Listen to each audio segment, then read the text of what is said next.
Hi, it's Stu, and this is a video about my intended and proclaimed participation in the Neurovember Readathon. The Neurovember, apparently this is the second year, and the YouTuber CuriousCat at CuriousCat has done an amazing job at creating all kinds of prompts and bingo cards and all of the things that people use to keep their reading fun and exciting around neurodivergence, and has even made a list of suggestions as well as made a video about suggestions. So as you know, if you've seen my channel before, I only thrift books or get them from the little free libraries.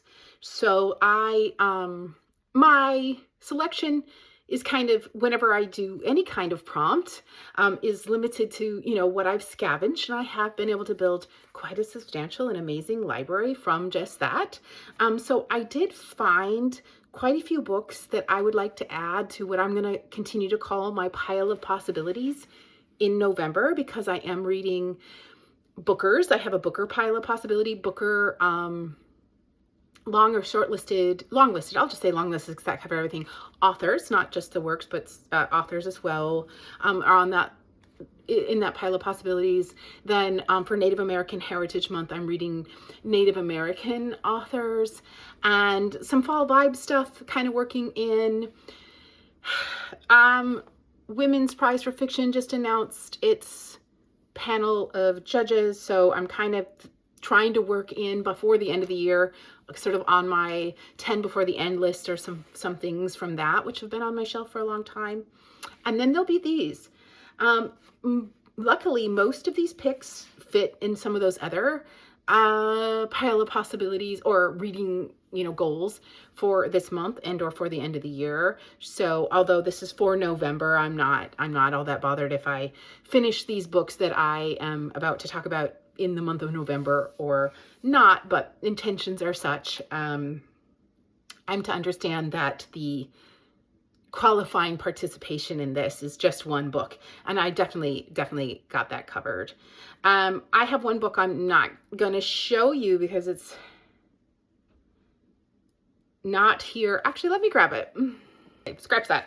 I have all the books, all the things. Let's talk about them a little, just a little.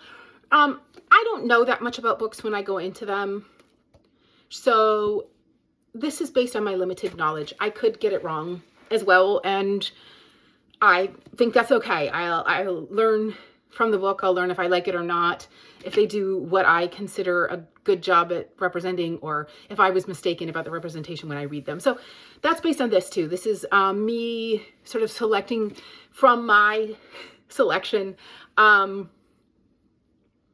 and not knowing that much. So the Maid, I think the Maid is mystery. So that's going to fill the mystery. And I believe the Maid, it's known to be kind of a story about a neurodivergent maid who solves a mystery. So that's going to fit the mystery category. The young adult, Turtles All the Way Down by John Green. I think I understand this to be like a Nancy Drew type sleuth young adult book, and this young protagonist is trying to solve a mystery because there's a giant award, and it says she's trying to be a good daughter, a good friend, a good student, and maybe even a good detective, while also living within her every tightening spiral of her own thoughts. So I think that there's some exploration of a character with neurodivergence in this book as well. For LGBTQIA, and then there was a prompt to like a mind tickling cover.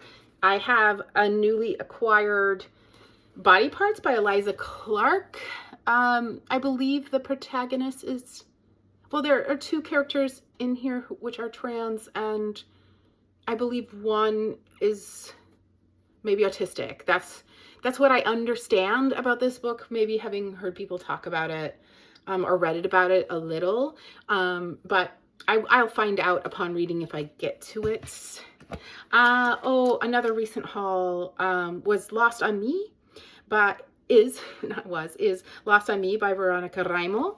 This is a translated book, and it also fits in my Booker pile of possibilities. It says on the back, Vero has grown up in Rome with her eccentric family and an omnipresent mother who is devoted to her own anxiety.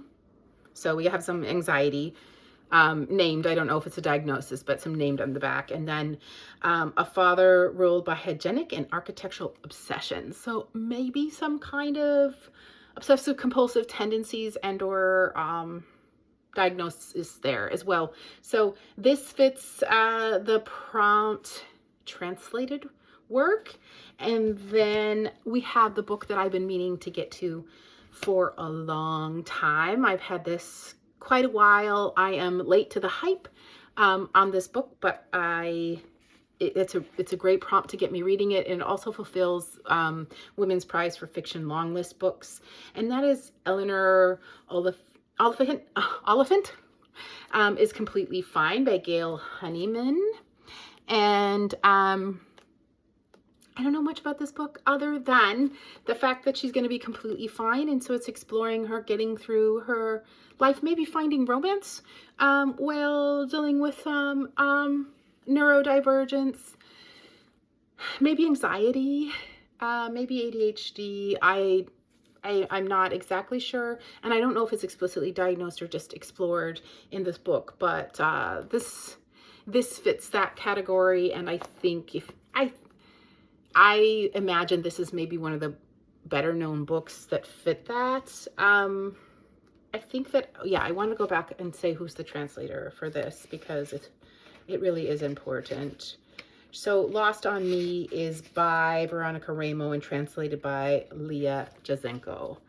And then for memory, and a book in a setting or by an author who's from a country that I don't normally read, and that's going to be France. This will be my first translation from French, especially for a French book in this sort of reading time. I also really think this is a mind-tickling cover. This is Forgetting by Fredericka, Amalia, Finklestein, and it obviously, the title is Forgetting, so we're going to be talking a lot about memory, I think, in this, and it also fits a little like novella read prompt. I didn't know this publishing company, Dear Vellum, and it's a small publishing house out of Dallas, and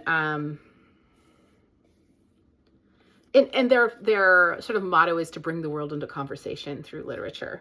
I liked that a lot.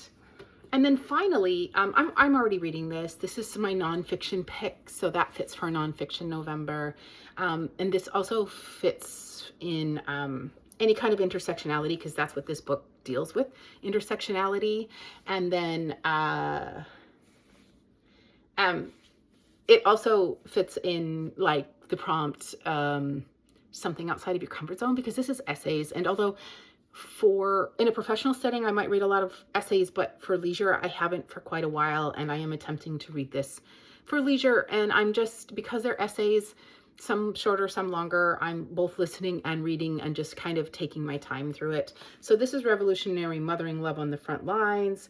And it is, yeah, it's about revolutionary mothering and intersectionality and defining mothering as the nurturing care rather than a biological condition, nurturing and caring for your community and the world around you.